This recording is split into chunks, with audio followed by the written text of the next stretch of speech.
ನಮಸ್ಕಾರ. ಭಾರತ ರತ್ನ ಎಂ.ಎಸ್. ಸುಬ್ಬಲಕ್ಷ್ಮಿ ಅವರ ಹರಿಕಥೆಗೆ ತಮ್ಮೆಲ್ಲರಿಗೂ ಸುಸ್ವಾಗತ. ಬಾಲಿಕೆಯರಾದ ನಮ್ಮಿಬ್ಬರ ಇಂದಿನ ಪ್ರಯತ್ನಕ್ಕೆ ತಮ್ಮೆಲ್ಲರ ಆಶೀರ್ವಾದವು ಬಹಳ ಮುಖ್ಯವಾದದ್ದು. ಹೋದ ತಿಂಗಳು ಇದೇ ವೇದಿಕೆ ಮೇಲೆ ಮಹಿಳಾ ದಿನಾಚರಣೆ ನಡೆಯಿತು ಅಂತ ನಮ್ಮ ತಾತ ನಮಗೆ ಹೇಳಿದ್ರು. ಈ ಮಹಿಳಾ ದಿನಾಚರಣೆಯ ದಿನ ಈ ಹಿರಿಯ ಮಹಿಳೆಯರಾದವರೆಲ್ಲರೂ ಅಮೋಘವಾಗಿ ಕಾರ್ಯಕ್ರಮವನ್ನು ನಡೆಸಿಕೊಟ್ಟಿದ್ದೀರಾ ಅಂತ ನಮ್ಮ ತಾತ ನಮಗೆ ಹೇಳಿದ್ರು.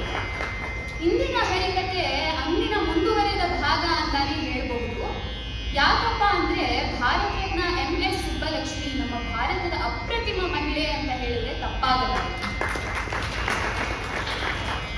ಇಂದಿನ ಹರಿಕತೆಯನ್ನು ಸುಬ್ಬಲಕ್ಷ್ಮಿಯವರೇ ಹಾಡಿ ಜನಪ್ರಿಯಗೊಳಿಸಿದ್ದ ಶ್ರೀಮನ್ನಾರಾಯಣನ ಕೀರ್ತನೆಯಿಂದ ಶುರು ಮಾಡೋಣ.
ಒಂದು ದಿನ ಕೈಲಾಸದಲ್ಲಿ ಸಾಕ್ಷಾತ್ ಪರಮೇಶ್ವರನೇ ಕುಳಿತು ಧ್ಯಾನ ಮಾಡ್ತಾ ಇದ್ದಾನಂತೆ. ಅವನ ಮುಂದೆ ಪಾರ್ವತಿ ಅವಳ ಮಾಣಿಕ್ಯ ವೀಣೆಯನ್ನು ನುಡಿಸುತ್ತಾ ಕೂತಿರ್ತಾಳಂತೆ. ಪರಮೇಶ್ವರನ ಧ್ಯಾನ ಮುಗ್ದಾದ್ಮೇಲೆ ಪಾರ್ವತಿ ಅವನಿಗೆ ಕೇಳ್ತಾಳಂತೆ, ನೋಡಿ, ನನ್ನ ಮಾಣಿಕ್ಯ ವೀಣೆ ನನಗೆ ಎಷ್ಟಿಷ್ಟ ಅಂದ್ರೆ ಅದರ ನಾದ ಮಾಧುರ್ಯಕ್ಕೆ ನಾನೇ ಮಾರು ಹೋಗಿಬಿಟ್ಟಿದ್ದೀನಿ. ಅದಕ್ಕೆ ಈ ಮಾಣಿಕ್ಯ ವೀಣೆಗೆ ಒಂದು ಹೆಣ್ಣು ರೂಪ ಕೊಟ್ಟು ನನ್ನ ತವರೂರಾದ ಭೂಲೋಕಕ್ಕೆ ಏನಕ್ಕೆ ಕಳಿಸ್ಕೊಡಕ್ಕಾಗಲ್ಲ? ಅವರು ನನ್ನ ಮಾಣಿಕ್ಯ ವೀಣೆಯ ನಾದ ಮಾಧುರಿ ಕೇಳುವಂತಾಗ್ಲಿ ಅಂತ ಕೇಳ್ಕೊಂಡಾಗ ಪರಮೇಶ್ವರ ಹೇಳ್ತಾರಂತೆ, ನೋಡಮ್ಮ, ನೀನೇ ಎಲ್ಲ ಡಿಸೈಡ್ ಮಾಡ್ಬಿಟ್ಟಿದ್ಯಾ. ನನ್ನನ್ನು ಕೇಳೋದು ನೀನ್ ನೆಪ ಮಾತ್ರಕ್ಕೋಸ್ಕರ ಮಾತ್ರ. ಎಲ್ಲ ನಿರ್ಧಾರ ಮಾಡಿದೆಯಲ್ಲ, ಕಳಿಸು ಅಂತ ಹೇಳ್ತಾನಂತೆ. ಆಗ ಪಾರ್ವತಿಗೆ ಇನ್ನೊಂದು ಯೋಚನೆ ಬರುತ್ತಂತೆ. ಏನಪ್ಪಾ ಅಂದ್ರೆ, ಅಯ್ಯೋ, ನನ್ನ ಮಾಣಿಕ್ಯ ವೀಣೆ ತುಂಬಾ ಮುಗ್ಧವಾದ ಜೀವ, ಅದನ್ನು ನೋಡ್ಕೊಳಕ್ಕೂ ಯಾರು ಹೋಗ್ಬೇಕಲ್ಲ, ನೀವು ಅದರ ಜೊತೆ ಹೋಗಿ ಅಂತ ಪರಮೇಶ್ವರನಿಗೆ ಕೇಳ್ಕೊಂಡಾಗ ಪರಮೇಶ್ವರ ತಥಾಸ್ತು ಅಂತ ಹೇಳ್ತಾನಂತೆ. ಸ್ವಲ್ಪ ದಿನಗಳ ನಂತರ ನಾರದರು ಕೈಲಾಸಕ್ಕೆ ಬರ್ತಾರಂತೆ. ಅವರು ಪಾರ್ವತಿಯ ಮುಖದ ಮೇಲೆ ಚಿಂತೆಯನ್ನು ನೋಡಿ ಪಾರ್ವತಿ ಹತ್ರ ಹೋಗಿ ಏನಾಯ್ತು ಅಂತ ಕೇಳಿದಾಗ ಪಾರ್ವತಿ ಹೇಳ್ತಾರಂತೆ, ನೋಡಿ, ನನ್ನ ಮಾಣಿಕ್ಯ ವೀಣೆಗೆ ಒಂದು ಹೆಣ್ಣು ರೂಪ ಕೊಟ್ಟು ನನ್ನ ತವರೂರಾದ ಭೂಲೋಕಕ್ಕೆ ಕಳಿಸ್ಕೊಟ್ಬಿಟ್ಟಿದ್ದೀನಿ.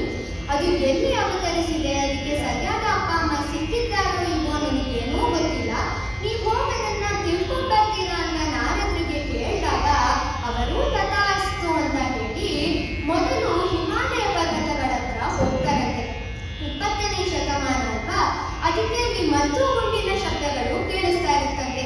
ನಾರದ್ರು ಅನ್ಕೋತಾರಂತೆ, ಖಂಡಿತ ಇಲ್ಲಿ ಪಾರ್ವತಿಯ ಮಾಣಿಕ್ಯ ವೀಣೆ ಅವತರಿಸಕ್ಕಾಗಲ್ಲ ಅಂತ ಅವರು ಸೀದಾ ದಕ್ಷಿಣಕ್ಕೆ ಹಾಕೊಂಡ್ ಬರ್ತಾರಂತೆ. ದಕ್ಷಿಣದಲ್ಲಿ ಅವರಿಗೆ ಒಂದು ಮಲ್ಲಿಗೆಯ ಸುವಾಸನೆ ಬರುತ್ತಂತೆ. ಇಷ್ಟು ಚೆನ್ನಾಗಿರೋ ವಾಸನೆ ಎಲ್ಲಿಂದ ಬರ್ತಾ ಇದೆ ಅಂತ ನೋಡಕ್ಕೆ ಅವರು ಮೊದಲು ಇಳಿದಿದ್ದು ಮದುರೈನ ಮೀನಾಕ್ಷಿ ಸುಂದರೇಶ್ವರರ ಮಂದಿರ. ಅಲ್ಲಿ ಪಕ್ಕದಲ್ಲೇ ಒಂದು ಹನುಮಂತರಾಯರ ಬೀದಿ ಅಂತ ಇರುತ್ತಂತೆ. ಅಲ್ಲಿ ನಾರದ್ರು ಹೋದಾಗ ಅವರಿಗೆ ಒಂದು ಹೆಣ್ಣು ಮಗು ಶ್ರುತಿಬದ್ಧವಾಗಿ ಅಳ್ತಾ ಇರೋದು ಕೇಳಿಸುತ್ತಂತೆ. ಅದಕ್ಕೆ ಯಾವ ಮಗು ಇಷ್ಟು ಚೆನ್ನಾಗಿ ಅಳ್ತಾ ಇದೆ ಅಂತ ನೋಡ್ಕೊಂಡು ಬರಕ್ಕೆ ಅವರು ವೇಷ ಬದಲಾಯಿಸಿ ಆ ಮನೆ ಒಳಗೆ ಹೋದಾಗ ಅವರು ಒಂದು ತಾಯಿ ಅವಳ ಮಗುವನ್ನು ತೊಡೆ ಮೇಲೆ ಮಲಗಿಸ್ಕೊಂಡಿರೋದು ನೋಡ್ತಾರಂತೆ. ನಾರದ್ರು ಕೇಳ್ತಾರಂತೆ, ಅಮ್ಮ ಈ ಮಗುವ ಹೆಸರೇನು ಅಂತ ಕೇಳಿದಾಗ ಅವ್ರು ಹೇಳ್ತಾರಂತೆ, ನನ್ನ ಮಗಳ ಹೆಸರು ಸುಬ್ಬಲಕ್ಷ್ಮಿ ಅಂತ. ನಾರದ್ರು ಗೊತ್ತಾಗುತ್ತಂತೆ, ಇದೇ ಪಾರ್ವತಿಯ ಮಾಣಿಕ್ಯ ವೀಣೆಯ ಹೆಣ್ಣಿನ ಅವತಾರ ಅಂತ. ಅದಕ್ಕೆ ನಾರದ್ರು ಖುಷಿಯಿಂದ ಹೋಗ್ಬಿಡ್ತಾರಂತೆ. ಅಲ್ಲಿ ಮಧುರೈನಲ್ಲೇ ಒಂದ್ ಸ್ವಲ್ಪ ಅಡ್ಡಾಡೋಣ ಅಂತ ಅವರು ಅಲ್ಲಿ ಇಲ್ಲಿ ತಿರ್ಗಾಡಿದಾಗ ಅವ್ರಿಗೆ ಇನ್ನೊಂದು ಸಂದೇಶ ಬರುತ್ತಂತೆ. ಏನಪ್ಪಾ ಅಂದ್ರೆ ದೂರದ ಮದರಾಸಿನಲ್ಲಿ ಒಬ್ಬ ಸದಾಶಿವಂ ಎನ್ನುವ ಹುಡುಗ ಹುಟ್ಟಿದ್ದಾನೆ, ಅವನೇ ಪರಮೇಶ್ವರನ ಇನ್ನೊಂದು ಅವತಾರ ಅಂತ ತಿಳಿದ ನಾರದ್ರು ಈ ಖುಷಿ ಸಂದೇಶವನ್ನೆಲ್ಲ ಪಾರ್ವತಿಗೆ ತಿಳಿಸಕ್ಕೆ ಅವರು ಕೈಲಾಸಕ್ಕೆ ಹೋಗ್ತಾರಂತೆ. ಪಾರ್ವತಿನೂ ಇದನ್ನೆಲ್ಲ ಕೇಳಿ ತುಂಬಾ ಖುಷಿ ಪಡ್ತಾರಂತೆ. ಸಭಿಕರೇ, ಕಥೆಯನ್ನೇನೋ ನೀವೆಲ್ಲ ಕೇಳಿದ್ರಿ. ಇಂದಿನ ಹರಿಕತೆ ರಾಮಾಯಣದ್ದೋ ಮಹಾಭಾರತದ್ದೋ ಪುರಾಣದ್ದೋ ಆಗಿದ್ದಿದ್ರೆ ಪ್ರಜ್ಞಾ ಹೇಳಿದ ಕತೆ ನಿಜ ಅಂತ ತಾವೆಲ್ಲರೂ ನಂಬಿರ್ತಾ ಇದ್ದೀವಿ. ಆದ್ರೆ ಇಂದಿನ ಹರಿಕತೆ ನಮ್ಮೊಡನೆಯೇ ಬದುಕಿ ಬಾಳಿರುವ MS ಸುಬ್ಬಲಕ್ಷ್ಮಿಯವರು. ಇಲ್ಲಿರುವರು ಎಲ್ಲರೂ ಅವಶ್ಯವಾಗಿ ಸುಬ್ಬಲಕ್ಷ್ಮಿಯವರ ಸಂಗೀತವಂತೂ ಕೇಳಿರ್ತೀವಿ. ಇಲ್ಲಿರುವ ಕೆಲವು ಹಿರಿಯರು ಸುಬ್ಬಲಕ್ಷ್ಮಿಯವರನ್ನು ಪ್ರತ್ಯಕ್ಷವಾಗಿ ಕೂಡ ನೋಡಿರಬಹುದು. ಹಾಗಾಗಿ ಈ ಕತೆ ನಿಜನಾ ಎನ್ನುವ ಸಂದೇಹ ನಿಮ್ಮ ಮನಸ್ಸಿನಲ್ಲಿದ್ರೆ ಅದರಲ್ಲಿ ಆಶ್ಚರ್ಯನೇ ಇಲ್ಲ. ಈ ಕಥೆಯ ಪರಿಕಲ್ಪನೆ ನಮ್ಮದೇನಲ್ಲ. ಈ ಕಥೆಯನ್ನು ಮೊದಲ ಬಾರಿಗೆ ಪರಿಕಲ್ಪಿಸಿದ್ದು ಹರಿಕಥೆಯ ವಿದೂಷಿ ಹಾಗೂ ಸಂಗೀತ ವಿದೂಷಿಯಾದ ರೇವತಿ ಶಂಕರನ್ ಅವರು.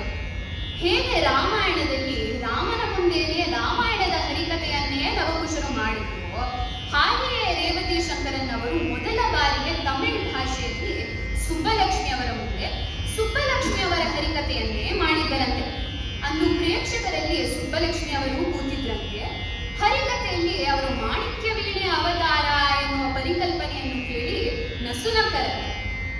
ಹರಿಕಥೆ ಆದ ಮೇಲೆ ರೇವತಿ ಅವರಿಗೆ ಆಶೀರ್ವದಿಸಬೇಕಾದರೆ ನಾನು ಮಾಣಿಕ್ಯ ವೀಣೆ ಅವತಾರವೇ ಎಂದು ಕೇಳಿ ಸಂತೋಷಗೊಂಡಿದ್ದರಂತೆ. MS ಸುಬ್ಬಲಕ್ಷ್ಮಿ ಇದು ಬಹಳ ಪ್ರಸಿದ್ಧಿ ಗಳಿಸಿರುವ ಹೆಸರು. ಆದ್ರೆ ಈ ಹೆಸರಿನ ಅರ್ಥ ಏನು? M ಎಂದರೆ ಮಧುರೈ, ಇದು ಸುಬ್ಬಲಕ್ಷ್ಮಿಯವರು ಹುಟ್ಟಿದ ಸ್ಥಳ. S ಎಂದರೆ ಷಣ್ಮುಗವಡಿಗು, ಷಣ್ಮುಗವಡಿಗು ಸುಬ್ಬಲಕ್ಷ್ಮಿಯವರ ತಾಯಿ. ಇವರು ದೇವದಾಸಿ ಮನೆತನಕ್ಕೆ ಸೇರಿದ ಹೆಣ್ಣು ಮಗಳು. ಹಾಗಾಗಿ ಸುಬ್ಬಲಕ್ಷ್ಮಿಯವರ ತಂದೆ ಯಾರು ಎಂಬುದಕ್ಕೆ ಖಚಿತವಾದ ಮಾಹಿತಿ ಇಲ್ಲ. ಹಾಗಾಗಿ ತಾಯಿಯ ಹೆಸರಿಗೆ ತಾಯಿಯ ನೆರಳಲ್ಲೇ ಬಾಳಿದವರು ನಮ್ಮ MS ಸುಬ್ಬಲಕ್ಷ್ಮಿಯವರು. ಸುಬ್ಬಲಕ್ಷ್ಮಿಯವರು ಜನಿಸಿದ್ದು 16 ಸೆಪ್ಟೆಂಬರ್ 1916ರಲ್ಲಿ. ಆದರೆ ಇವರು ಹುಟ್ಟಿದ ದಿನಾಂಕದ ವಿಶೇಷ ಏನಿರಬಹುದು? 16 ಎಂದರೆ 1 + 6 = 7. 7 ಎಂದರೆ ಸಪ್ತಸ್ವರಗಳ ಪ್ರತೀಕ. ಇದರರ್ಥ ಏನಪ್ಪಾ ಅಂದ್ರೆ ಸುಬ್ಬಲಕ್ಷ್ಮಿ ಅವರಿಗೆ ಹುಟ್ಟಿನಿಂದಲೇ ಸಪ್ತಸ್ವರಗಳು ರಕ್ತಗತವಾಗಿಯೇ ಬಂದಿದ್ದವು ಅಂತ ಅರ್ಥ. 9 ಎಂದರೆ ನವರಸಗಳ ಪ್ರತೀಕ. ಇದರರ್ಥ ಏನಪ್ಪಾ ಅಂದ್ರೆ ಸುಬ್ಬಲಕ್ಷ್ಮಿ ಅವರು ನವರಸಗಳನ್ನು ಸಪ್ತಸ್ವರಗಳ ಮೂಲಕ ಸಮರ್ಪಕವಾಗಿ ವ್ಯಕ್ತಪಡಿಸುತ್ತಿದ್ದರು ಎಂದರ್ಥ. ಸುಬ್ಬಲಕ್ಷ್ಮಿ ಅವರಿಗೆ ಶಕ್ತಿವೇಲು ಎನ್ನುವ ಒಬ್ರು ಅಣ್ಣ ಇರ್ತಾರೆ, ಹಾಗೂ ವಡಿವಾಂಬ ಎನ್ನುವ ಒಬ್ರು ತಂಗಿ ಕೂಡ ಇರ್ತಾರೆ. ಅವರ ಅಮ್ಮ ಅವರನ್ನ ಪ್ರೀತಿಯಿಂದ ಕುಂಜಮ್ಮ, ಕುಂಜ ಅಂತ ಕೂಡ ಕರೀತಾ ಇರ್ತಾರೆ. ಸುಬ್ಬು ಎಂದರೆ ನಮ್ಮ ಸಂಸ್ಕೃತದ ಶುಭ ಎನ್ನುವ ಪದದ ತದ್ಭವ. ಹಾಗಾಗಿ ಎಲ್ಲರಿಗೂ ಒಳ್ಳೆಯದನ್ನೇ ಮಾಡುತ್ತಾ ಒಳ್ಳೆಯದನ್ನೇ ಬಯಸುತ್ತಾ ಬಾಳಿದವರು ನಮ್ಮ MS ಸುಬ್ಬಲಕ್ಷ್ಮಿಯವರು. ಸುಬ್ಬಲಕ್ಷ್ಮಿಯವರ ತಾಯಿಯಾದ ಷಣ್ಮುಗವಳಿಗೂ ನುರಿತ ಹಾಡುಗಾರಿಕೆಯಾಗಿದ್ದಾರಂತೆ. ಹಾಡುಗಾರಿಕೆ ಮಾತ್ರ ಅಲ್ಲ, ವೀಣಾವಾದನೆಯಲ್ಲೂ ಬಹಳ ಪರಿಣತಿ ಹೊಂದಿರ್ತಾರಂತೆ. ಮಧುರೈನಲ್ಲಿ ಏನಕ್ಕೆ ದೂರದ ಮದ್ರಾಸಿನಲ್ಲೂ ಕೂಡ ಅವರಿಗೆ ಕಚೇರಿಗಳ ಅವಕಾಶ ಸಿಗ್ತಾ ಇದೆ. ಹಾಗೂ ಅಜ್ಜಿಯಾದ ಅಕ್ಕಮ್ಮಾಳ್ ಇವರು ಕೂಡ ನುರಿತ ವೈಲಿನ್ ವಾದಕಿಯಾಗಿದ್ದರು. ಹಾಗಾಗಿ ಸುಬ್ಬಲಕ್ಷ್ಮಿ ಅವರಿಗೆ ಸಂಗೀತ ಎನ್ನುವುದು ರಕ್ತಗತವಾಗಿಯೇ ಬಂದಿತ್ತು ಎಂದರೆ ತಪ್ಪಾಗಲಾರದು. ಷಣ್ಮುಖ ವಡಿವು ಅವರೇ ಸುಬ್ಬಲಕ್ಷ್ಮಿ ಅವರ ಮೊದಲನೆಯ ಸಂಗೀತ ಗುರು ಅಂತ ಕೂಡ ನಾವು ಹೇಳ್ಬೋದು. ಮನೆಯೇ ಮೊದಲ ಪಾಠಶಾಲೆ, ಜನನಿ ತಾನೇ ಮೊದಲು ಗುರುವು, ಜನನಿಯಿಂದ ಪಾಠ ಕಲಿತ ಜನರು ಧನ್ಯರು ಎಂಬುವ ಕುವೆಂಪುರವರ ಕವನ ಸುಬ್ಬಲಕ್ಷ್ಮಿಯವರ ಜೀವನಕ್ಕೆ 100% ಸರಿ ಅಂತಾನೆ ನಾವು ಹೇಳ್ಬೋದು. ಸುಬ್ಬಲಕ್ಷ್ಮಿಯವರ ಸಂಗೀತದ ಪಯಣ ಹೇಗೆ ಆರಂಭವಾಯಿತು ಎಂಬುದನ್ನು ನಾವೀಗ ಕೇಳೋಣ.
ಅರಿಯಾಪುರಿ ರಾಮಾನುಜ ಅಯ್ಯಂಗಾರ್ ಅವರು, ಸೆಮ್ಮನ್ಗುಡಿ ಶ್ರೀನಿವಾಸ ಅಯ್ಯರ್ ಅವರು ಇವರೆಲ್ಲರೂ ಕೂಡ ಸುಬ್ಬಲಕ್ಷ್ಮಿ ಅವರನ್ನು ಹಲವಾರು ಸರ್ತಿ ನೋಡಿದ್ದಾರೆ.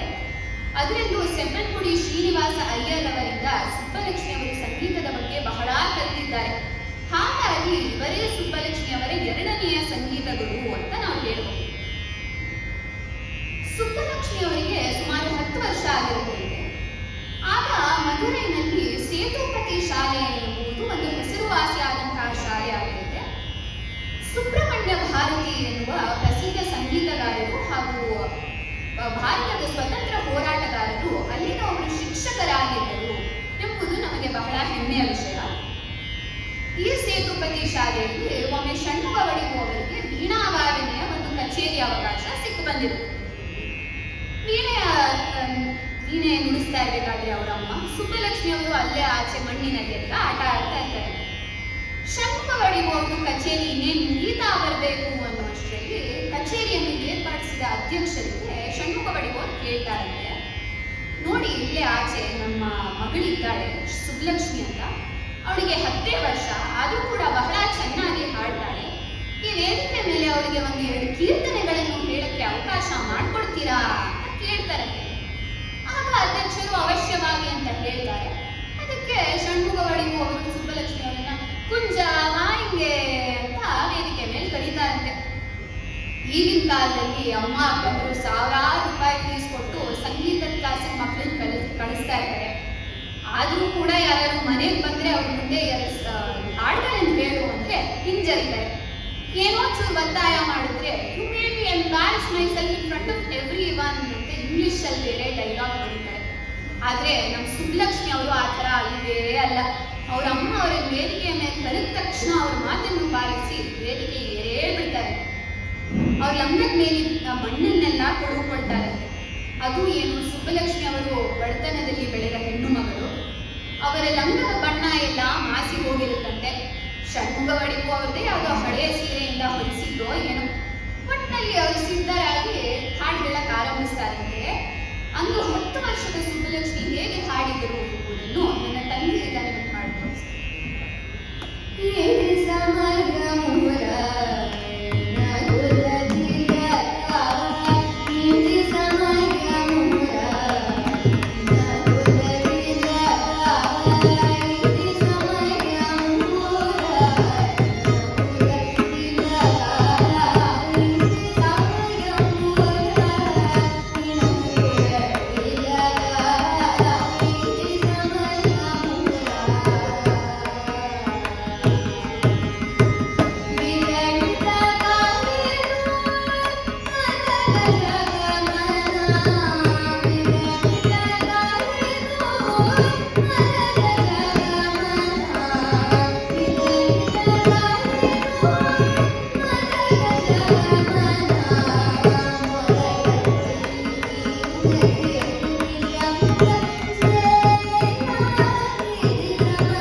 ಸುಬ್ಬಲಕ್ಷ್ಮಿ ಅವರಿಗೆ ಅಲ್ಲೇ ಒಂದು ಅವಕಾಶ ಕೊಡ್ತಾರೋ ಏನು ಅಂತ ಅಮ್ಮ ಮಗಳು ಇಬ್ರು ಮದ್ರಾಸ್ಗೆ ವಲಸೆ ಮಾಡ್ತಾರೆ ಮಧುರೈನಿಂದ. ಮದ್ರಾಸ್ನಲ್ಲಿ ಅವರಿಗೆ ಆಶ್ರಯ ನೀಡಿದ್ದೆ ವೀಣಾ ಧನಮ್ಮಾಳ್ ಅವರು. ವೀಣಾ ಧನಮ್ಮಾಳ್ ಕೂಡ ದೇವದಾಸಿ ಮನೆತನಕ್ಕೆ ಸೇರಿದ ಹೆಣ್ಣು ಮಗಳು. ಇವರು ನುರಿತ ವೀಣಾವಾದಕಿಯಾಗಿದ್ದರು. ಟಿ ಬೃಂದ ಹಾಗೂ ಟಿ ಮುಕ್ತ ಎನ್ನುವ ಹಾಡುಗಾರಿಕೆಯ ಜೋಡಿ ನೀವು ಕೇಳಿರಬಹುದು.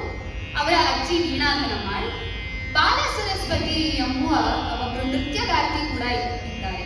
ಅವರಿಗೆ ಪದ್ಮವಿಭೂಷಣ ಕೂಡ ದೊರಕಿದೆ. ಇವರ ಅಜ್ಜಿ ಕೂಡ ವೀಣಾ ಧನಮ್ಮಾಳ್.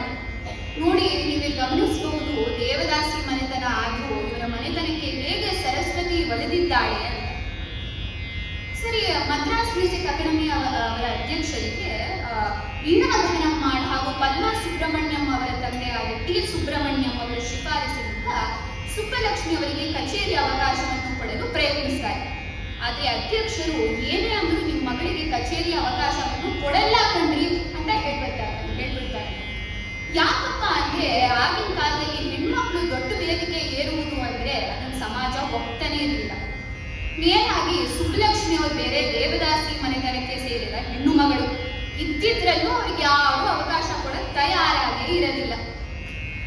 ಇದರಿಂದಾಗಿ ಷಣ್ಮುಗ ಅವರಿಗೂ ಹಾಗೂ ಸುಬ್ಬಲಕ್ಷ್ಮಿ ಅವರು ಬಹಳ ಬೇಸರಗೊಂಡಿರ್ತಾರೆ.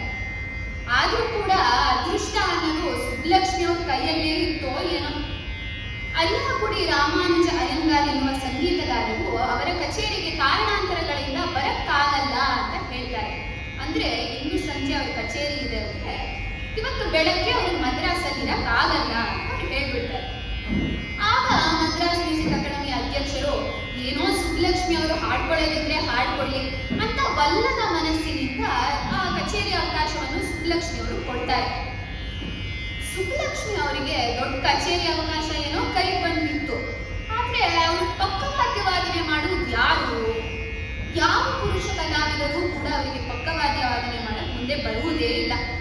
ಯಾಕಪ್ಪ ಅಂದ್ರೆ ಆಗಿನ ಕಾಲದಲ್ಲಿ ಪುರುಷರು ಮಹಿಳೆಯರಿಗೆ ಪಕ್ಕವಾದ್ಯ ವಾದನೆ ಮಾಡಿದ್ರೆ ಅವ್ರ ಗೌರವನೇ ಕಡಿಮೆ ಆಗ್ಬಿಡುತ್ತೆ, ಮುಂದೆ ಅವರಿಗೆ ಕಚೇರಿ ಅವಕಾಶ ಸಿಗದಲೇ ಇರೋ ಹಾಗಾಗುತ್ತೆ ಇವು ಒಂದು ಧೋರಣೆ ಇತ್ತು. ಆಗ ಬೇಸರಗೊಂಡ ಸುಬ್ಬಲಕ್ಷ್ಮಿ ಅವರ ನೆರವಿಗೆ ಬಂದವರೇ ನಮ್ಮ ಕರ್ನಾಟಕದ ಹೆಮ್ಮೆಯ ಪುತ್ರರಾದ ಪಿಟಿ ಚೌಡಯ್ಯನವರು. ಚೌಡಯ್ಯನವರ ಕಲಾವಿದ ಸ್ನೇಹಿತರೆಲ್ಲ ಅವರು ಹೇಳ್ತಾರಂತೆ, ನೋಡು ಚೌಡಯ್ಯ, ಈ ತರ ಗೊತ್ತೂ ಇಲ್ಲದಲೇ ಇರೋ ಹೆಣ್ಮಕ್ಳಿಗೆಲ್ಲ ನೀನು ಪಕ್ಕವಾದ್ಯ ವಾದನೆ ಮಾಡಿದ್ರೆ ಮುಂದೆ ನಿನಗೆ ಕಚೇರಿ ಕರಿಯಲ್ಲ ಅಂತ ಹೇಳಿ ಹೆದರಿಸ್ಬಿಡ್ತಾರೆ. ಆದ್ರೂ ಕೂಡ ಚೌಡಯ್ಯನವರು ಸುಬ್ಬಲಕ್ಷ್ಮಿ ಅವರಿಗೆ ಬೆನ್ನೆಲುಬಾಗಿ ನಿಂತಿರ್ತಾರೆ. ಏನೇ ಅಂದ್ರೂ ಕೂಡ ಅವರು ಸುಬ್ಬಲಕ್ಷ್ಮಿ ಅವ್ರ ಜೊತೆ ನುಡಿಸ್ತೀನಿ ಅಂತ ನಿರ್ಧಾರ ಮಾಡಿ ಅಂದು ಮದ್ರಾಸ್ ಮ್ಯೂಸಿಕ್ ಅಕಾಡೆಮಿಯಲ್ಲಿ ಸುಬ್ಬಲಕ್ಷ್ಮಿ ಅವರು ಹಾಗೂ ಚೌಡಯ್ಯನವರು ಬಹಳ ಸೊಗಸಾಗಿ ಕಾರ್ಯಕ್ರಮವನ್ನು ನಡೆಸಿಕೊಡ್ತಾರೆ. ಅಂದು ಕಾರ್ಯಕ್ರಮ ಹೇಗೆ ನಡೆಯಿತು ಅಂತ ನಾವೇ ಕೇಳೋಣ.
ಇವರು ಸುಬ್ಬಲಕ್ಷ್ಮಿ ಅವರಿಗೆ ಹೇಳಿದ್ರಂತೆ, ಅಮ್ಮ ಸುಬ್ಬಲಕ್ಷ್ಮಿ, ಅಮ್ಮನವರ ಮಾಣಿಕ್ಯ ವೀಣೆ ನಿನ್ನ ಕೊರಳಿನಲ್ಲೇ ಇದೆ ಕಣಮ್ಮ ಅಂತ ಅವ್ರಿಗೆ ಹೇಳಿ ಪ್ರಶಂಸಿಸಿದ್ದಾರೆ.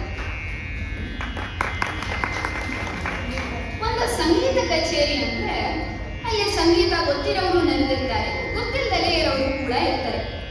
ಆದ್ರೆ ಸಂಗೀತ ಅಷ್ಟು ತಿಳಿದಿದ್ದಲೇ ಇರೋ ರಸಿಕರಿಂದಾನೇ ನಮ್ಮ ಸಂಗೀತ ಕಚೇರಿಗಳು ತುಂಬುವುದು, ನಮ್ಮ ಸಂಗೀತ ಕಚೇರಿಗಳಿಗೆ ಒಂದು ಕಲೆ ಕಟ್ಟುವುದು ಅಂತ ನಾವು ಹೇಳ್ಬೋದು. ಆದ್ರೆ ಸಂಗೀತ ಗೊತ್ತಿಲ್ಲದಲೇ ಇರೋ ರಸಿಕರು ಸಂಗೀತ ಕಚೇರಿಗೆ ಬಂದಾಗ ಯಾವ ರೀತಿ ಆಭಾಸವಾಗಬಹುದು ಎಂಬ ಒಂದು ಉಪಕಥೆ ನನ್ನ ತಂದೆ ಪ್ರಕರಣ. ಬೆಂಗಳೂರಿನಲ್ಲಿ ಇಬ್ಬರು ಸ್ನೇಹಿತರಿರ್ತಾರಂತೆ. ಒಬ್ಬನ ಹೆಸರು ಕಿಟ್ಟು, ಇನ್ನೊಬ್ಬನ ಹೆಸರು ಸೀನು ಅಂತ. ಅವರಿಬ್ಬರಿಗೆ ಬೆಂಗಾಲಿ ಭಾಷೆ ಅಂದ್ರೆ ತುಂಬಾ ಅಭಿಮಾನ ಇರುತ್ತಂತೆ, ಮತ್ತೆ ಸಂಗೀತ ಅಂದ್ರೆ ತುಂಬಾ ಪ್ರೀತಿ ಅಂತೆ. ಅವರಿಬ್ಬರಿಗೂ ಒಂದಿನ ಕೋಲ್ಕತ್ತಾದಲ್ಲಿರುವ ಬೆಂಗಾಲಿನಲ್ಲಿ ಒಂದು ಸಂಗೀತ ಸಾಹಿತ್ಯ ಸಮ್ಮೇಳನ ನಡೀತಾ ಇದೆ ಅಂತ ಗೊತ್ತಾಗ್ಬಿಡುತ್ತಂತೆ. ಅದಕ್ಕೆ ಕಿಟ್ಟು ಸೀನು ನಾವು ಹೋಗಿ ಕೇಳಿಸ್ಕೋಬೇಕು ಅಂತ ಬೆಂಗಳೂರಿನಿಂದ ರಾತ್ರಿ ಟ್ರೈನ್ ತಗೊಂಡು ಬೆಂಗಾಲ್ ತನಕ ಹೋಗ್ಬಿಡ್ತಾರಂತೆ. ಸಂಗೀತ ಸಾಹಿತ್ಯ ಸಮ್ಮೇಳನಕ್ಕೆ ಸಾವಿರಾರು ರೂಪಾಯಿ ಟಿಕೆಟ್ ಕೊಟ್ಬಿಟ್ಟು ಮುಂದಿನ ಸಾಲಲ್ಲೇ ಹೋಗಿ ಕೂತ್ಕೊಂಡ್ಬಿಡ್ತಾರಂತೆ. ಅವರ ಪಕ್ಕ ಒಬ್ರು ಬೆಂಗಾಲಿ ಮನುಷ್ಯ ಬಂದು ಕೂತಿರ್ತಾರಂತೆ. ಅವರು ಕಚ್ಚೆ ಪಂಚೆ ಜುಬ್ಬ ಶಲ್ಯ ಎಲ್ಲ ಹಾಕೊಂಡು ತೇಟ್ ಬಂಗಾಲಿ ಮನುಷ್ಯನ ತರಾನೇ ಕಾಣಿಸ್ತಾ ಇರ್ತಾರಂತೆ. ಅದಕ್ಕೆ ಕಿಟ್ಟು ಸೀನು ಅವ್ರ ಹತ್ರ ಹೋಗಿ, ಸರ್ ನಿಮ್ ಹೆಸರೇನು ಅಂತ ಕೇಳಿದಾಗ ಅವ್ರು ಹೇಳ್ತಾರಂತೆ, ನನ್ನ ಹೆಸರು ಅಜಯ್ ಚಕ್ರವರ್ತಿ ಅಂತ. ಈಗ ಕಿಟ್ಟು ಸೀನು ಮಾತಾಡ್ಕೋತಾರಂತೆ, ನೋಡು ಕಿಟ್ಟು, ನಾವು ಬೆಂಗಳೂರಿಂದ ಬೆಂಗಾಲ್ ತನಕ ಬಂದಿರೋರು, ನಮಗೆ ಬೆಂಗಾಲಿ ಭಾಷೆದು ಒಂದು ಅಕ್ಷರನೂ ಗೊತ್ತಿಲ್ಲ, ಮತ್ತೆ ಸಂಗೀತ ಅನ್ನೋದ್ರ ಬಗ್ಗೆ ನಮಗೇನೂ ತಿಳಿದಿಲ್ಲ. ಅದಕ್ಕೆ ನಮ್ಮ ಪಕ್ಕ ಕೂತಿರುವ ಅಜಯ್ ಚಕ್ರವರ್ತಿ ಅವರು ತುಂಬಾ ಗೊತ್ತಿರೋ ತರ ಕಾಣಿಸ್ತಾರೆ, ಅದಕ್ಕೆ ನಾವು ಅವರನ್ನೇ ಅನುಕರಿಸೋಣ ಅಂತ ಇಬ್ರು ನಿರ್ಧಾರ ಮಾಡ್ತಾರಂತೆ. ಅವ್ರು ಇನ್ನೂ ಮಾತಾಡ್ಕೊಳ್ತಾರಂತೆ, ಏನಪ್ಪಾ ಅಂದ್ರೆ ನಾವು ಪೆದ್ದಾಗಿ ಕಾಣಿಸಿದ್ರೆ ಈ ಒಂದು ಸಭೆಗೆ ನಾವು ಚೆನ್ನಾಗಿ ಕಾಣಲ್ಲ, ಅದಕ್ಕೆ ನನ್ನ ಪಕ್ಕ ಕೂತಿರುವ ಅಜಯ್ ಚಕ್ರವರ್ತಿ ಅವರನ್ನೇ ಅನುಕರಿಸೋಣ ಅಂತ ಇಬ್ರು ನಿರ್ಧರಿಸ್ತಾರಂತೆ.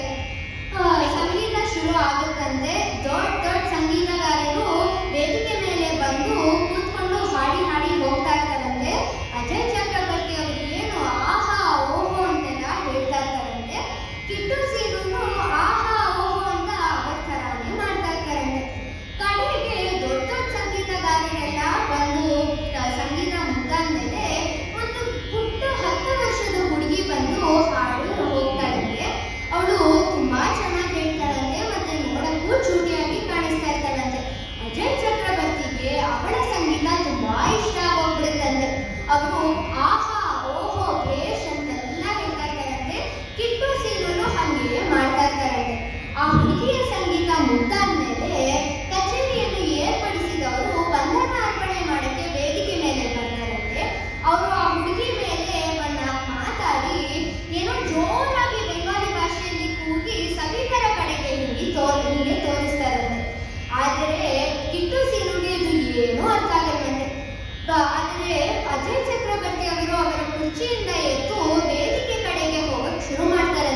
ಇವರಿಬ್ಬರ ಮೇಲೂ ಪಾಪ ಅನ್ಸುತ್ತಂತೆ.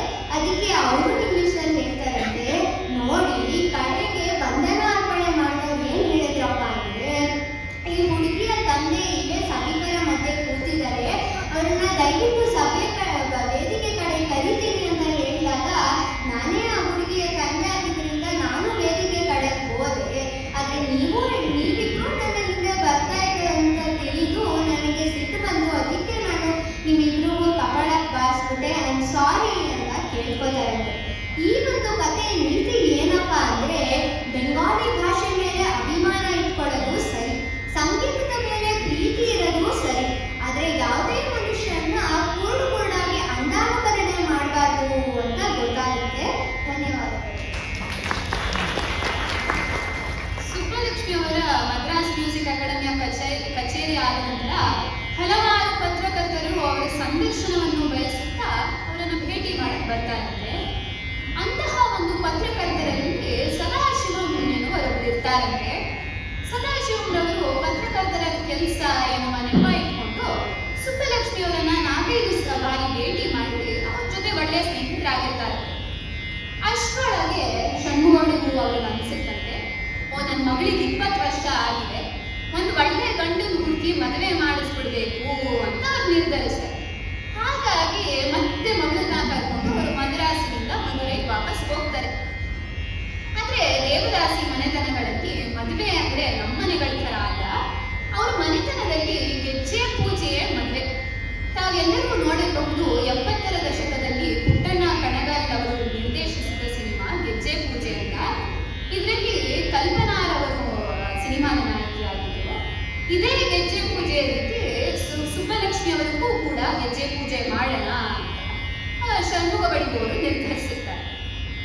ಅದು ಆ ಕಾಲದಲ್ಲಿ ಏನು, ಗಂಡಿಗೆ ಎಷ್ಟು ವಯಸ್ಸು, ಅವನಿಗೆ ಎಷ್ಟನೇ ಮದುವೆನೋ, ಅವನಿಗೆ ಎಷ್ಟು ಮಕ್ಕಳಿದ್ದಾರೋ ಏನು ನೋಡ್ತಾ ಇರ್ಲಿಲ್ಲಂತೆ. ಒಳ್ಳೆ ಶ್ರೀಮಂತ ಕುಟುಂಬದಿಂದ ಬಂದಿರೋನು ಅಂದ್ರೆ ಅವ್ರ ಮಕ್ಕಳ ಕೈ ಅವ್ರಿಗೆ ಕೊಟ್ಬಿಟ್ಟು ಮದುವೆ ಮಾಡೇ ಬಿಡ್ತಾ ಇರ್ತಾರೆ. ಇದು ಸುಬ್ಬಲಕ್ಷ್ಮಿ ಅವರಿಗೆ ಒಪ್ಪಿಗೆ ಇರದೇ ಇಲ್ಲ.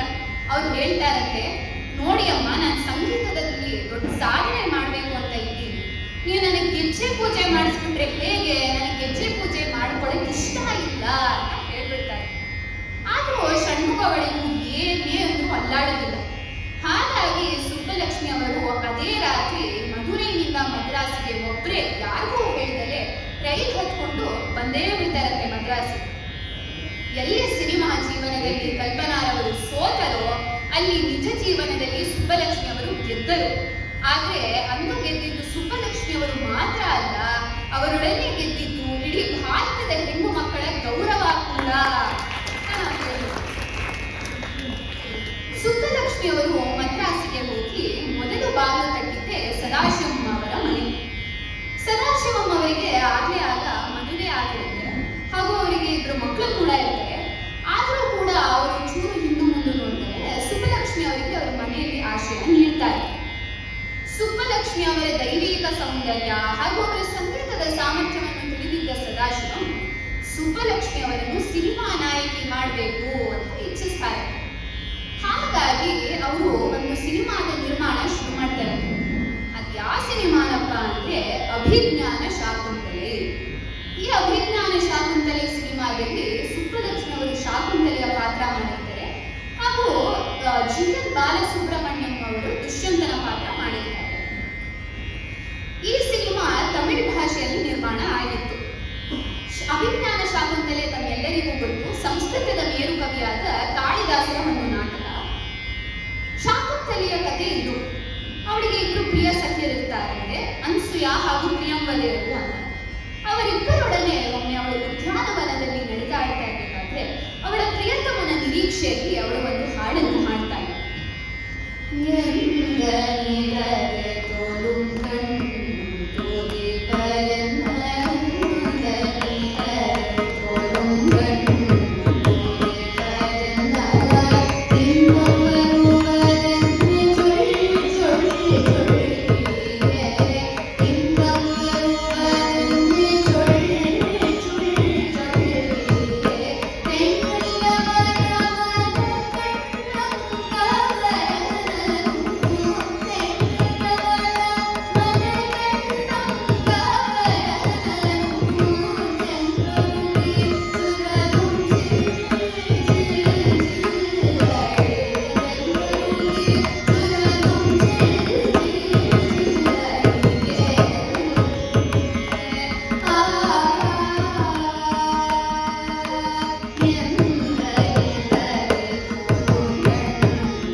ಬರ್ತಾನಂತೆ.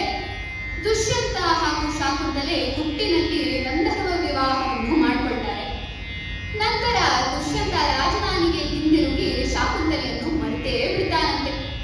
ಮತ್ತೆ ಈ ಕಥೆಯಲ್ಲಿ ಏನಾಗುತ್ತೆ ಅಂತ ನಮ್ಗೆಲ್ಲರಿಗೂ ತಿಳಿದೇ ಇದೆ.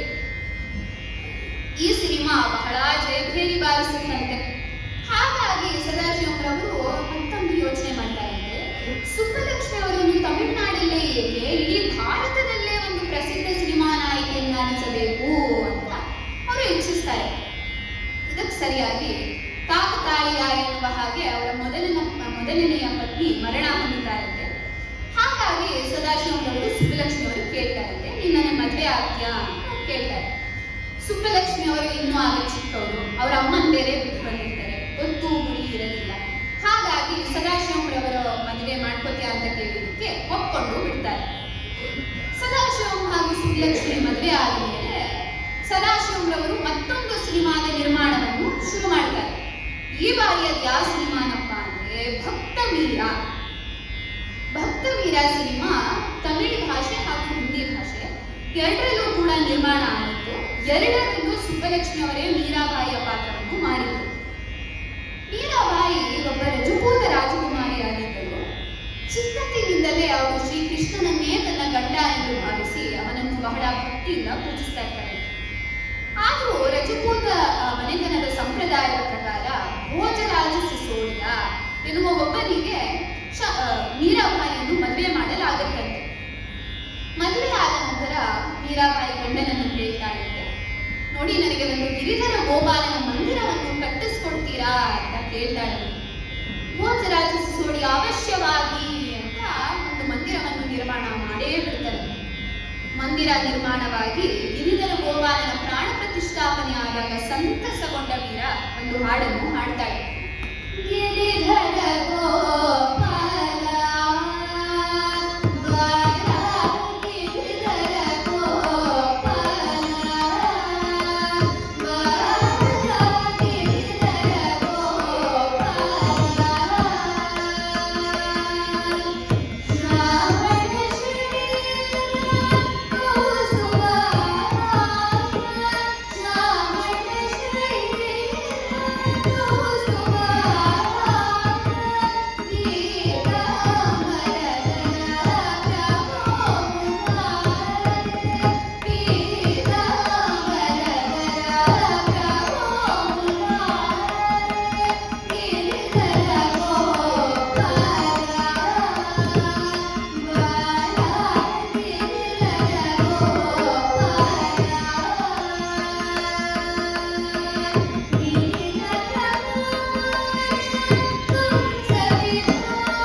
ಅವಳು ಯಾರೇ ಬೇರೆಯವರ ಆಸ್ಥಾನಕ್ಕೆ ಬಂದು ಹಾಡಲ್ಲ ಅಂತ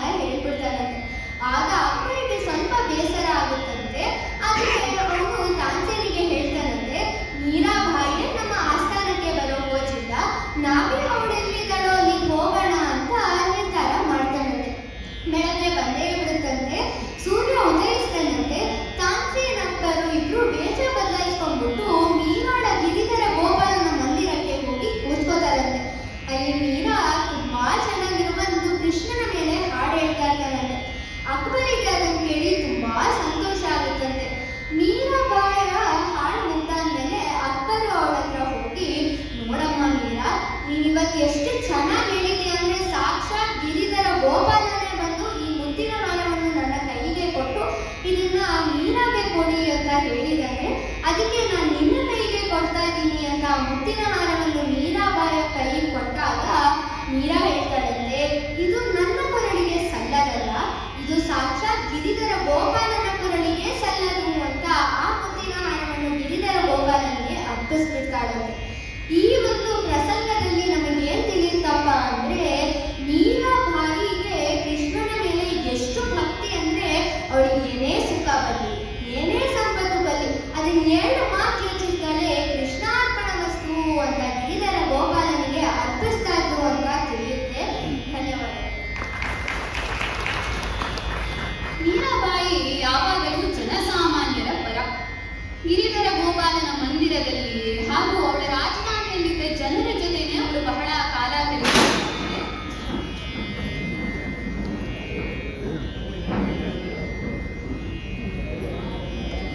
ಮಾಡ್ತಾ ಇದ್ದಾಳ.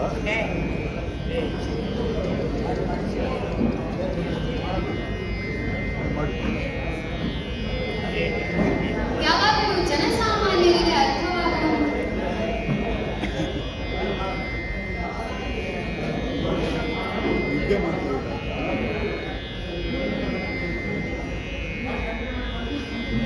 ಯಾವಾಗಲೂ ಜನಸಾಮಾನ್ಯರಿಗೆ ಅರ್ಥವಾಗುವಂತಹ ಸರಳ ಭಾಷೆಯಲ್ಲೇ ಅವಳು ಅವಳ ರಚನೆಗಳನ್ನು ಮಾಡ್ತಾ ಇರ್ತಾರೆ. ಅಂತಹ ಒಂದು ರಚನೆ ಕರುಮಕಿ ಗತಿ ನ್ಯಾಯ. ಈ ಹಾಡಿನ ಅರ್ಥ ಏನಪ್ಪಾ ಅಂದ್ರೆ, ಯಾರು ಹುಟ್ಟಿನಿಂದಲೋ ಅಥವಾ ಅವರ ಹಣ ಹಾಗೂ ಸಂಪತ್ತಿನಿಂದಲೋ ದೊಡ್ಡ ಮನುಷ್ಯರಾಗಲ್ಲ, ಅವರು ಮಾಡುವ ಒಳ್ಳೆಯ ಕೆಲಸಗಳಿಂದ ಅವರು ದೊಡ್ಡ ಮನುಷ್ಯರಾಗ್ತಾರೆ.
ಯಾವಾಗಲೂ ಜನರೊಡನೆ ಹಾಗೂ ಗಿರಿಧರ ಗೋಪಾಲನೊಡನೆಯೇ ಕಾಲ ಕಳೀತಾರೆ. ಆಗ ಭೋಜರಾಜ ಸಿಸೋಡಿಯನ್ಗೆ ಸಿಟ್ಟು ಬರುತ್ತದೆ. ಇವಳು ನನ್ನ ಜೊತೆ ಕಾಲ ಕಳೆಯೋದ್ರ ಬದಲು ಬರೀ ಜನಸಾಮಾನ್ಯರೊಡನೆ ಕಾಲ ಕಳೀತಾಳೆ, ಏನಿದು ಅಂತ ಬಹಳ ಸಿಟ್ಟು ಬರುತ್ತೆ. ಹಾಗಾಗಿ ಅವನು ಯೋಚಿಸ್ತಾನಂತೆ, ಈ ಗಿರಿಧರ ಗೋಪಾಲನ ಮಂದಿರ ಇದ್ರೆ ತಾನೇ ಅವಳಲ್ಲಿ ಕಾಲ ಕಳೆಯಕ್ಕಾಗದು, ಆ ಮಂದಿರವನ್ನೇ ಕೆಡವಿಸ್ಬಿಡಿ ಅಂತ ಸೈನಿಕರಿಗೆ ಆದೇಶ ಕೊಟ್ಟು ಮಂದಿರವನ್ನು ಕೆಡವಿಸೇ ಬಿಡ್ತಾನಂತೆ. ಆಗ ಮನನೊಂದ ಮೀರ ಕೃಷ್ಣನನ್ನು ಹುಡುಕುತ್ತಾ ಮಥುರೆಗೆ ಹೋಗ್ತಾಳಂತೆ. ನಂತರ ದ್ವಾರಕೆಗೆ ಹೋಗಿ ಅಲ್ಲಿ ಕೃಷ್ಣನೊಂದಿಗೆ ಐಕ್ಯ ಆಗ್ತಾಳಂತೆ. ಇದಿಷ್ಟು ಮೀರಾಬಾಯಿಯ ಕತೆ. ಈ ಸಿನಿಮಾನೂ ಕೂಡ ಬಹಳ ಜಯಭೇರಿ ಬಾರಿಸಿ ಸದಾಶಿವರವರಿಗೆ ಹಾಗೂ ಸುಬ್ಬಲಕ್ಷ್ಮಿ ಅವರಿಗೆ ಇದರಿಂದ ಬಹಳ ಹಣ ಸಂಪಾದನೆಯೇ ಆಯಿತು. ಈ ಸಿನಿಮಾವನ್ನು ದೊಡ್ಡ ದೊಡ್ಡ ಸ್ವತಂತ್ರ ಹೋರಾಟಗಾರರು ಅಂದ್ರೆ ಜವಾಹರ್ಲಾಲ್ ನೆಹರು, ಮಹಾತ್ಮ ಗಾಂಧಿ, ಸರೋಜಿನಿ ನಾಯ್ಡು ಇವರೆಲ್ಲರೂ ನೋಡಿ ಸುಬ್ಬಲಕ್ಷ್ಮಿ ಅವರ ಹಾಡುಗಾರಿಕೆ ಹಾಗೂ ನಟನೆಯನ್ನು ಬಹಳ ಹೊಗಳ್ತಾರೆ. ಅದರಲ್ಲೂ ಜವಾಹರ್ಲಾಲ್ ನೆಹರುನೇ ಹೇಳಿದ್ದಾರೆ, ಸುಬ್ಬಲಕ್ಷ್ಮಿ ನಾನು ಈ ದೇಶಕ್ಕೆ ಪ್ರಧಾನಿ ಮಾತ್ರ, ಆದ್ರೆ ಇಡೀ ಸಂಗೀತದ ಕ್ಷೇತ್ರಕ್ಕೆ ನೀನು ಮಹಾರಾಣಿ. I am only the prime minister of this nation, but you are the queen for the entire world of music ಅಂತ ಅವರು ಸುಬ್ಬಲಕ್ಷ್ಮಿ ಅವರಿಗೆ ಹೇಳಿಕೊಂಡಿದ್ದಾರೆ. ಮಹಾತ್ಮ ಗಾಂಧಿ ಅವರು ಕೂಡ ಸುಬ್ಬಲಕ್ಷ್ಮಿ ಅವರ ಹಾಡುಗಾರಿಕೆಯನ್ನು ಬಹಳ ಮೆಚ್ಚಿ ನರಸಿಂಹ ಮೆಹತಾರವರ ಒಂದು ರಚನೆಯಾದ ವೈಷ್ಣವ ಜನಕೋ ತೇನೇ ಕಹಿಯೇ ಜಯ ಎಂಬ ಗುಜರಾತಿ ಗೀತೆಯನ್ನು ಸುಬ್ಬಲಕ್ಷ್ಮಿಯವರಿಗೆ ರಾಗ ಸಂಯೋಜಿಸಿ ಅವರ ಮುಂದೆ ಹಾಡಕ್ಕೆ ಅವರು ಹೇಳ್ತಾರಂತೆ. ಆದ್ರೆ ಮಹಾತ್ಮ ಗಾಂಧಿ ಅವರು ಅದನ್ನು ಕೇಳಕ್ಕಿಂತ ಮುಂಚೆ ಮರಣ ಹೊಂದಿರ್ತಾರೆ. ಆ ಸಂದರ್ಭದಲ್ಲಿ ಗಾಂಧಿ ಅವರ ಒಂದು ನೆನಪಿನಲ್ಲಿ ಸುಬ್ಬಲಕ್ಷ್ಮಿ ಅವರು ಹಾಡಿದ ವೈಷ್ಣವ ಜನಕೋ ತೇನೇ ಕಹಿಯೇ ಜಯ ಗೀತೆ ಇಡೀ ಭಾರತದಲ್ಲಿ ಆಕಾಶವಾಣಿಯಲ್ಲಿ ಪ್ರಸಾರವಾಗುತ್ತದೆ. ವೈಷ್ಣವ ಜನತೋ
ಹಾಗೂ ಸದಾಶಿವರವರ ದಂಪತಿಗೆ ದಾನ ಧರ್ಮಗಳಲ್ಲಿ ಎತ್ತಿದ ಕೈ.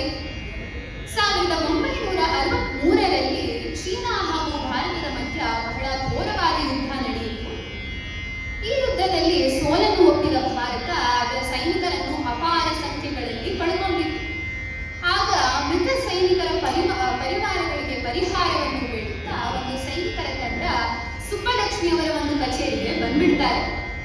ಆಗ ಸುಬ್ಬಲಕ್ಷ್ಮಿ ಅವರು ಒಮ್ಮೆ ಅವರ ಕಚೇರಿಯನ್ನು ಅವಾಗಲೇ ನಿಲ್ಲಿಸಿ ಅವರ ಕೈಯಲ್ಲಿದ್ದ ಚಿನ್ನದ ಬಳೆಗಳನ್ನು ತೆಗೆದು ಸೈನಿಕರ ಜೋಳಿಗೆಗೆ ಹಾಕೇ ಬಿಡ್ತಾರೆ.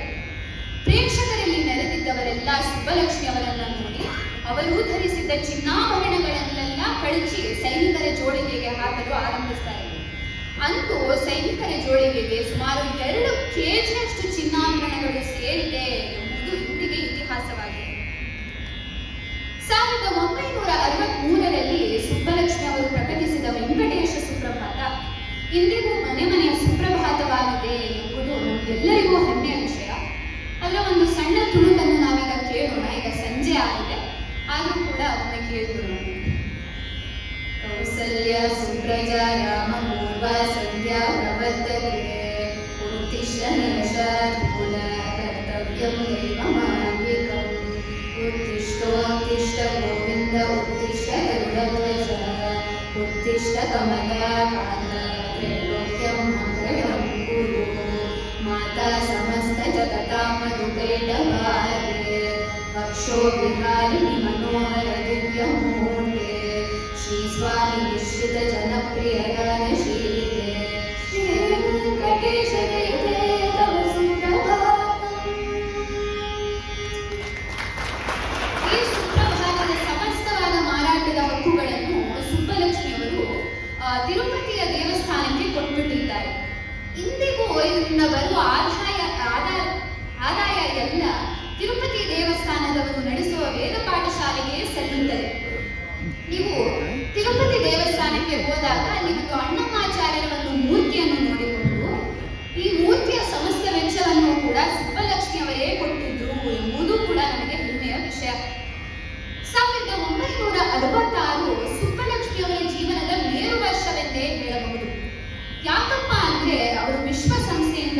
ಕರೆಯ ಮೇರೆಗೆ ವಿಶ್ವಸಂಸ್ಥೆಯ ನ್ಯೂಯಾರ್ಕ್ ಸಭಾಂಗಣದಲ್ಲಿ ಅವರು ಒಂದು ಸಂಗೀತ ಕಚೇರಿಯನ್ನು ನಡೆಸಿಕೊಟ್ಟಿದ್ರು. ಈ ವಿಶ್ವದಲ್ಲಿರುವ ಕೆಲವು ಸಂಗೀತಗಾರರಿಗೆ ಇಂತಹ ಅವಕಾಶ ದೊರೆತಿದೆ ಎಂಬುದನ್ನು ನಾವು ಗಮನಿಸಬೇಕು. ಅಂದು ಸುಬ್ಬಲಕ್ಷ್ಮಿ ಅವರು ನ್ಯೂಯಾರ್ಕ್ ಸಭಾಂಗಣದಲ್ಲಿ ಹಾಡಿದ್ದು ನಮ್ಮ ಕರ್ನಾಟಕದ ದಾಸರ ರಚನೆಯಾದ ಕಾಪಿರಾಗದ ಜಗದೋದ್ಧಾನವನ್ನೇ ಅವರು ಹಾಡಿದ್ದು ಎಂಬುದು ಕೂಡ ನಮ್ಮಂತ ಕನ್ನಡಿಗರಿಗೆ ಬಹಳ ಹೆಮ್ಮೆಯ ವಿಷಯ. ವಿಶ್ವಸಂಸ್ಥೆಯ ಧ್ಯೇಯವಾದ ಜಗದೋದ್ಧಾನವನ್ನು ಮಾಡುವನು ಶ್ರೀಕೃಷ್ಣ. ಹಾಗಾಗಿ ಸುಬ್ಬಲಕ್ಷ್ಮಿ ಅವರು ಈ ಹಾಡನ್ನು ಬಹಳ ಸೂಕ್ತವಾಗಿ ಆರಿಸಿದ್ದಾರೆ ಅಂತ ನಾವು ಹೇಳ್ಬೋದು. ಈಗ ಆ ಹಾಡನ್ನು ಕೇಳೋಣ.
ನಿಲ್ಲಿಸುತ್ತ ಅಂತ ಹೇಳಿದ್ದಾರೆ.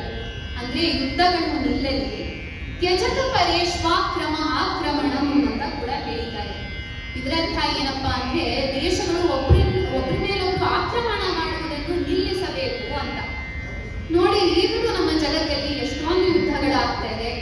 ರಷ್ಯಾ ಯುಕ್ರೇನ್ ಮಧ್ಯ, ಇಸ್ರೇಲ್ ಪ್ಯಾಲೆಸ್ಟೈನ್ ಮಧ್ಯ, ಇವೆಲ್ಲ ಯುದ್ಧಗಳು ನಡೀತಾನೆ ಇದೆ. ಯುದ್ಧಗಳನ್ನೇನೋ ದೊಡ್ಡ ದೊಡ್ಡ ರಾಜಕಾರಣಿಗಳು ಆಡ್ಕೊಂಡು ಬಿಡ್ತಾರೆ. ಆದ್ರೆ ಯುದ್ಧದ ದುಷ್ಪರಿಣಾಮಗಳನ್ನು ಅನುಭವಿಸಬೇಕಾದವರು ನಮ್ಮ ನಿಮ್ಮಂತಹ ಸಾಮಾನ್ಯ ಜನರೇ ಅಲ್ವಾ? ಇದು ಕೂಡ ವಿಶ್ವಸಂಸ್ಥೆಯ ಧ್ಯೇಯವನ್ನೇ ಪ್ರತಿಬಿಂಬಿಸುತ್ತೆ ಅಂತ ಸುಬ್ಬಲಕ್ಷ್ಮಿ ಅವರು ಮೈತ್ರಿ ಭಜತಾ ಹಾಡನ್ನು ಆರಿಸಿಕೊಂಡಿದ್ದಾರೆ. ಅದನ್ನು ಕೂಡ ಈಗ ನಾವು ಮೈತ್ರಿ ಭಜದ ಅಖಿಲ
ತಿಳಿಸುವ ಒಂದು ಉಪಕಥೆ ನನ್ನ ತಂಗಿ ಪ್ರಜ್ಞೆಯಿಂದ. ಒಂದೂರಲ್ಲಿ ಒಬ್ಬಳು ಅತ್ತೆ ಇರ್ತಾಳಂತೆ. ಆ ಅತ್ತೆ ಅವಳ 3 ಅಳಿಯಂದ್ರು ಮತ್ತೆ ಅವಳ ಗಂಡನ ಜೊತೆ ವಾಸ ಮಾಡ್ತಾ ಇರ್ತಾಳಂತೆ. ಆ ಅತ್ತೆಗೆ ತುಂಬಾ ಜಂಬ ಇರುತ್ತಂತೆ. ಏನಪ್ಪಾ ಅಂದ್ರೆ, ನನ್ನ ಗಂಡ ಮತ್ತು ನನ್ನ 3 ಅಳಿಯಂದ್ರು ನನ್ನನ್ನ ತುಂಬಾ ಪ್ರೀತಿಸ್ತಾರೆ ಅಂತ ಅನ್ಕೊಂಡ್ಬಿಟ್ಟಿರ್ತಾಳಂತೆ. ಒಂದು ದಿನ 3 ಅಳಿಯಂದ್ರು ಇವಳನ್ನ ಎಷ್ಟು ಪ್ರೀತಿಸ್ತಾಳೆ ಅಂತ ಪರೀಕ್ಷಿಸಕ್ಕೆ ಒಂದಿನ ಮೊದಲನೇ ಅಳಿಯನ್ನ ನದಿ ದಡದ ಹತ್ರ ಕರ್ಕೊಂಡು ಹೋಗಿ ಅವನ ಮುಂದೆನೆ ನದಿಗೆ ಹಾರ್ಬಿಡ್ತಾಳಂತೆ. ಮೊದಲನೇ ಅಳಿಯ ಧೈರ್ಯ ತೋರಿಸಿ ಅವನು ನದಿಗೆ ಹಾರಿ ಅತ್ತೆಯನ್ನ ಸುರಕ್ಷಿತವಾಗಿ ದಡಕ್ಕೆ ಕರ್ಕೊಂಡು ನಿಲ್ಲಿಸ್ತಾನೆ. ಇವನ ಒಂದು ಶಕ್ತಿಯನ್ನು ಕಂಡ ಆ ಅತ್ತೆ ಅವನಿಗೆ ಮಾರುತಿ ಕಾರನ್ನು ಬಹುಮಾನವಾಗಿ ಕೊಟ್ಬಿಡ್ತಾಳಂತೆ. ಎರಡನೇ ಅಳಿಯಂಗೂ ಪರೀಕ್ಷಿಸಬೇಕು ಅಂತ ಅವನನ್ನು ನದಿ ದಡದ ಹತ್ರ ಕರ್ಕೊಂಡು ಹೋಗಿ ನದಿ ಆದಾಗ ಅವನು ಅತ್ತೆಯನ್ನು ಸುರಕ್ಷಿತವಾಗಿ ದಡಕ್ಕೆ ಕರ್ಕೊಂಡು ಬಂದಿದ್ದಕ್ಕೆ ಅವನಿಗೆ ಒಂದು ಮೋಟಾರ್ ಸೈಕಲ್ ಅನ್ನು ಬಹುಮಾನವಾಗಿ ಕೊಟ್ಟಳು. ಮೂರನೇ ಅಳಿಯಂಗೂ ಪರೀಕ್ಷಿಸಬೇಕು ಅಂತ ಅವನ ಮುಂದೆ ನದಿಗೆ ಹಾರಿದಾಗ ಮೂರನೇ ಅಳಿಯ ಯೋಚಿಸ್ತಾನಂತೆ. ಮೊದಲನೇ ಅಳಿಯ ಈ ಅತ್ತನ ಕಷ್ಟಪಟ್ಟು ಬಚಾಯಿಸಿದ್ದಕ್ಕೆ ಒಂದು ಮಾರುತಿ ಕಾರ್ ಕೊಟ್ಟರು. ಎರಡನೇ ಅಳಿಯ ಬಚಾಯಿಸಿದ್ದಕ್ಕೆ ಒಂದು ಮೋಟಾರ್ ಸೈಕಲ್ ಕೊಟ್ಟರು. ನಾನು ಈ ಅತ್ತೆನ ಕಷ್ಟಪಟ್ಟು ರಕ್ಷಿಸಿದ್ದಕ್ಕೆ ನನಗೆ ಒಂದು ಸೈಕಲ್ಗಿಂತ ಜಾಸ್ತಿ ಅಂತೂ ಸಿಗಲ್ಲ. ಅದಕ್ಕೆ ನಾನು ಏನಕ್ಕೆ ಈ ಅತ್ತೆನ ಬಚಾಯಿಸ್ಬೇಕು ಅಂತ ಅತ್ತೆನ ಅಲ್ಲೇ ಸಾಗಿಬಿಟ್ಟು ಅವನು ಮನೆಗೆ ಹಿಂತಿರುಗಿ ಬಂದ್ಬಿಡ್ತಾನಂತೆ. ಆದ್ರೆ ಆಶ್ಚರ್ಯ ಏನಪ್ಪಾ ಅಂದ್ರೆ, ಮೂರನೇ ಅಳಿಯನ ಮನೆ ಮುಂದೆ ಮಾರನೆಯ ದಿನ ಒಂದು 90 ಲಕ್ಷದ BMW ಕಾರ್ ನಿಂತಿರುತ್ತಂತೆ. ಯಾರು ಕೊಟ್ಟಿದ್ದು ಅಂತೀನಿ? ಆ ಅಳಿಯನ ಮಾವ ಅತ್ತೆಯ ಗಂಡನೇ. ಏನಕ್ಕಪ್ಪ ಅಂದ್ರೆ ಆ ಮಾವನಿಗೂ ಅತ್ತೆ ಕಂಡ್ರೆ ಇಷ್ಟನೇ ಇರಲ್ವಂತೆ. ಈ ಕಥೆ ನೀತಿ ಏನಪ್ಪಾ ಅಂದ್ರೆ, ನಾವೆಲ್ಲ ಅನ್ಕೊಂಡ್ಬಿಟ್ಟಿರ್ತೀವಿ ನಮ್ಮ ಕುಟುಂಬದ ಸದಸ್ಯರು ಮತ್ತೆ ನಮ್ಮ ಸ್ನೇಹಿತರು ನಮ್ಮನ್ನ ತುಂಬಾ ಪ್ರೀತಿಸ್ತಾರೆ ಅಂತ. ಆದ್ರೆ ಅದು ಯಾವಾಗ್ಲೂ ನಿಜ ಆಗಿರಲ್ಲ. ಅದಕ್ಕೆ ಶಂಕರಾಚಾರ್ಯರು ಅವರ ಭಜಗೋವಿಂದ ಸ್ತೋತ್ರದಲ್ಲಿ ಹೇಳಿದ್ದಾರೆ, ನಮ್ಮ ಕುಟುಂಬದ ಸದಸ್ಯರು ಮತ್ತು ನಮ್ಮ ಸ್ನೇಹಿತರೆಲ್ಲ ನಮ್ಮನ್ನ ತುಂಬಾ ಪ್ರೀತಿಸ್ತಾರೆ ಅಂತ ಅನ್ಕೊಳ್ಳೋದು ಬಿಟ್ಟು ದೇವರನ್ನ ಭಜಿಸಿ ಅವನು ಯಾವಾಗಲೂ ಯಾವುದೇ ಕ್ಷಣದಲ್ಲೂ ನಿಮ್ಮನ್ನ ರಕ್ಷಿಸ್ತಾನೆ ಅಂತ ಹೇಳ್ತಾರೆ. ಧನ್ಯವಾದಗಳು. ಸುಬ್ಬಲಕ್ಷ್ಮಿಯವರು 60ರ ದಶಕದಲ್ಲಿ ಪ್ರಕಟಿಸಿದ ಮತ್ತೊಂದು ಅನರ್ಘ್ಯ ರತ್ನವೆಂದರೆ ಸ್ವಾತಿ ತಿರುನಾಳ್ನವರ ರಚನೆಯಾದ ಭಾವಯಾಮಿ ರಘುರಾಮ. ಈ ಹಾಡನ್ನು ನೀವು ಗಮನ ಇಟ್ಟು ಕೇಳಿದ್ರೆ ರಾಮಾಯಣದ ಪ್ರತಿಯೊಂದು ಪ್ರಸಂಗನೂ ನಿಮಗೆ ಕಣ್ಣು ಕಟ್ಟಿದ ಹಾಗೆ ಕಾಣಿಸುತ್ತೆ. ಈಗ ಅದರ ಒಂದು ಸಣ್ಣ ತುಣುಕು ಕೇಳೋಣ. ಭಾವಯಾಮಿ ರಘುರಾಮ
ತಾವೆಲ್ಲರೂ ಕೇಳಿದ್ದರೆ ಇರಬಹುದು.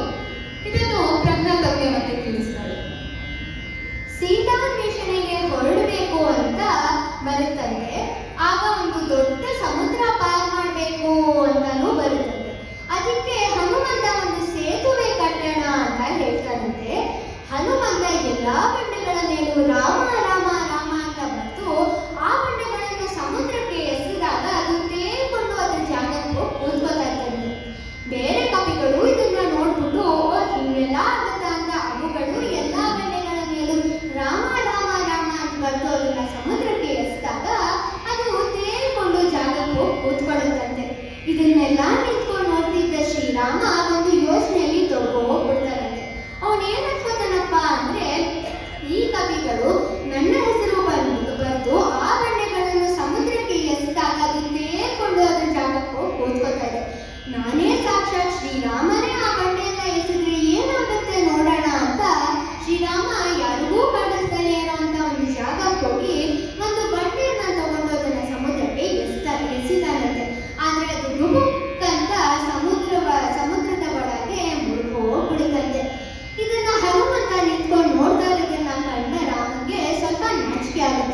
ನೋಡು, ನೀವು ಕವಿಗಳು ನನ್ನ ಹೆಸರು ಬರೆದು ಆ ಬಂಡೆಗಳನ್ನು ಸಮುದ್ರಕ್ಕೆ ಎಸ್ದಾಗ ಅದು ತೇಲ್ಕೊಂಡೋದ್ರ ಜಾಗಕ್ಕೂ ಓದ್ಕೊಡ್ತು. ಆದ್ರೆ ನಾನೇ ಸಾಕ್ಷಾತ್ ಶ್ರೀರಾಮನೇ ಆ ಬಂಡೆಗಳನ್ನು ಎಸ್ದಾಗ ಅದು ಯಾಕೆ ಮುಳುಗೋಯ್ತು ಅಂತ ಕೇಳಿದಾಗ ಹನುಮಂತ ಹೇಳ್ತಾನಂತೆ, ನೋಡಿ ಪ್ರಭು, ನೀವ ಬಂಡೆಯ ಕೈಯನ್ನು ಬಿಟ್ಬಿಟ್ರಿ, ಆ ತರಾನೇ ನೀವು ನಮ್ಮಗಳ ಕೈಯನ್ನು ಬಿಟ್ಬಿಟ್ರೆ ನಾವು ಜೀವನ ಎನ್ನುವ ಸಮುದ್ರದಲ್ಲಿ ಮುಳುಗೋಗ್ತೀವಿ. ಅದಕ್ಕೆ ನೀವು ನಮ್ಮ ಕೈಯನ್ನು ಯಾವತ್ತೂ ಬಿಡಬಾರ್ದು ಪ್ರಭು ಅಂತ ಎರಡು ಕೈ ಜೋಡಿಸಿ ಕೇಳ್ಕೊತಾರಂತೆ. ಈ ಕಥೆಯಿಂದ ಏನ್ ತಿಳಿಯುತ್ತಪ್ಪ ಅಂದ್ರೆ, ಶ್ರೀರಾಮ ನಮ್ಮ ಕೈಗಳನ್ನು ಯಾವಾಗ ತನಕ ಭದ್ರವಾಗಿ ಹಿಡ್ಕೊತಾನೋ ಆವಾಗ ನಮಗೆ ಸುರಕ್ಷಿತವಾಗಿ ಇರಬಹುದು. ಆದರೆ ಯಾವ ಕ್ಷಣ ಶ್ರೀರಾಮ ನಮ್ಮ ಕೈಯನ್ನು ಬಿಟ್ಬಿಡ್ತಾನೋ ನಾವು ಜೀವನ ಎನ್ನುವ ಮಹಾಸಾಗರದಲ್ಲಿ ಮುಳುಗೋಗ್ತೀವಿ ಅಂತ ಗೊತ್ತಾಗುತ್ತೆ. ಧನ್ಯವಾದಗಳು. ಹೀಗೆ ಸುಬ್ಬಲಕ್ಷ್ಮಿ ಅವರ ಪಯಣ ಮುಂದುವರಿಯುತ್ತೆ. 1982ರಲ್ಲಿ ಸುಬ್ಬಲಕ್ಷ್ಮಿ ಅವರು ಸಾರ್ವಜನಿಕ ಕಾರ್ಯಕ್ರಮಗಳನ್ನು ಕೊಡುವುದನ್ನು ನಿಲ್ಲಿಸಿ ಅವರ ಮದ್ರಾಸಿನ ಮನೆಯಲ್ಲಿ ವಾಸಿಸತೊಡಗುತ್ತಾರೆ. 1997ರಲ್ಲಿ ಸುಬ್ಬಲಕ್ಷ್ಮಿ ಅವರ ಪತಿಯಾದ ಸದಾಶಿವಮರು ನಿಧನರಾಗ್ತಾರೆ. 1998ರಲ್ಲಿ ಅಟಲ್ ಬಿಹಾರಿ ವಾಜಪೇಯಿ ಅವರು ಪ್ರಧಾನಮಂತ್ರಿಯಾಗಿರುವಾಗ ಸುಬ್ಬಲಕ್ಷ್ಮಿ ಅವರಿಗೆ ಭಾರತ ರತ್ನ ದೊರೆಯುತ್ತೆ. ಸುಬ್ಬಲಕ್ಷ್ಮಿ ಅವರಿಗೆ ಭಾರತ ರತ್ನ ದೊರೆಯುವುದರಿಂದ ಸುಬ್ಬಲಕ್ಷ್ಮಿ ಅವರ ಘನತೆ ಹೆಚ್ಚುವುದಿರಲಿ, ಸುಬ್ಬಲಕ್ಷ್ಮಿ ಅವರಿಗೆ ಭಾರತ ರತ್ನ ಸಿಕ್ಕಿದ್ರಿಂದ ಭಾರತ ರತ್ನದ ಘನತೆಯೇ ಹೆಚ್ಚಿತು ಅಂತ ನಾನು ಹೇಳಿದ್ರೆ ತಪ್ಪಾಗಲಾರದು. 88 ವರ್ಷಗಳ ತುಂಬು ಹಾಗೂ ಸಾರ್ಥಕ ಜೀವನವನ್ನು ನಡೆಸಿದ ಸುಬ್ಬಲಕ್ಷ್ಮಿ ಅವರು 2004ರಲ್ಲಿ ಪರಮಾತ್ಮನ ಪಾದವನ್ನು ಸೇರುತ್ತಾರೆ. ಇಲ್ಲಿಗೆ ನಮ್ಮ MS ಸುಬ್ಬಲಕ್ಷ್ಮಿ ಅವರ ಹರಿಕತೆ ಮುಕ್ತಾಯ ಆಗಿದೆ. ತಾವೆಲ್ಲರೂ ನಮಗೆ ಆಶೀರ್ವದಿಸಿ